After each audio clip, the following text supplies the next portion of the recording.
He's going to get a lot of credit if they do really well. I think he'll get the blame if they don't do well. So, I mean, he's going to have to learn to handle that. And I think he's around a couple of guys that are awful good.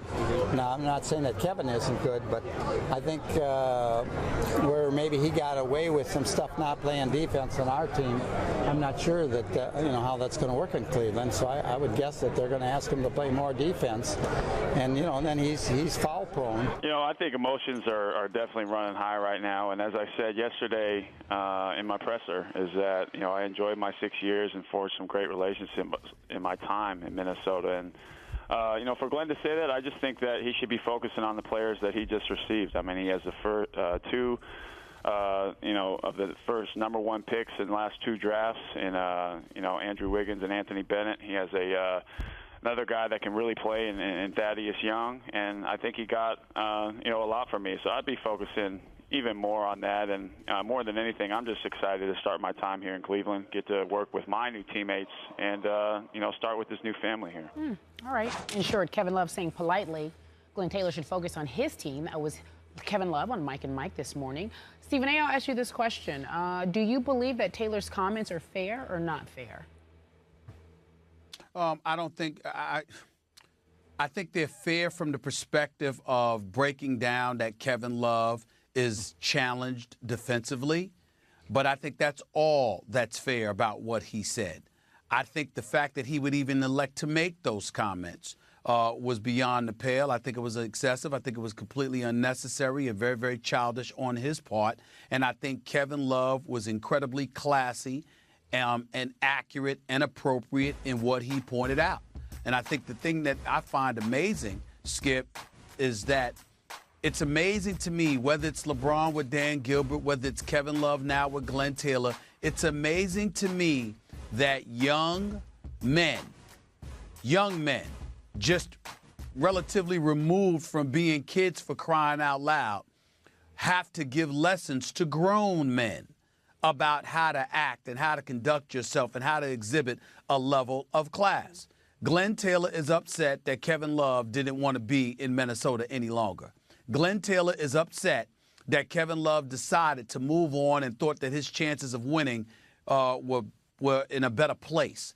You can make the argument, as some pundits would do and others, that it's a relatively weak approach for players to try to gang up or gather together to win something as opposed to being a part of building something. But what someone needs to ask Glenn Taylor is this: when have you shown an ability to build anything? You rode Kevin Garnett's coattails for so many years, you almost ran him into the ground because he was the big ticket, and you barely put anything around him with the exception of Spreewell and Cassell for 1 year where they ended up going to the Western Conference Finals. Outside of that, you were getting bounced out in the first round every year. Okay, you've got Kevin Love. 6 years, you didn't make the playoffs. And granted, he's a part of that because if you're a star, you should be able to at least get your team to the playoffs. But it is the Western Conference. It is tough. You do have San Antonio, Memphis, the Clippers, Oklahoma City, other teams, Houston now, Portland, etc., Golden State. So it's not beyond the pale to see why he didn't make the postseason. In the end, what it comes down to is this: grown men refusing to show the professional decorum and the level of decency and professionalism they should be obligated to exhibit. These guys act like big babies the second they don't get what they want, when they make business decisions all the time that doesn't serve the benefit of the player. Kevin Love is absolutely right, and Glenn Taylor, I thought, was unnecessarily excessive. Okay, I hear everything you just said. But my view of these comments are that they were accurate sour grapes. That doesn't make them any less sour. And I do not think these comments make Glenn Taylor look good publicly. In fact, it makes him look even worse than he's trying to make Kevin Love look. But now, can we go through the points? And there are more points than we just heard in the audio we just heard. Let's take them one by one, because maybe Glenn Taylor is getting a little sick and tired of the runaway hype of, oh my God, Kevin Love wound up with LeBron James. Maybe he would like to see this put in a little better perspective. And for that, objectively, I cannot condemn him. Point number one, Kevin Love has never played much defense. Maybe LeBron James will influence him to start playing defense, to concentrate harder on the other end of the floor, and maybe to start trying to alter shots instead of just grabbing players who get by him and fouling those players and getting into foul trouble, as Glenn Taylor alluded to. Kevin Love, as he went on to say, Glenn Taylor, has been injury prone, 2 broken hands while he was in Minnesota, and did have a knee cleanup surgery to clean up some scar tissue in his right knee.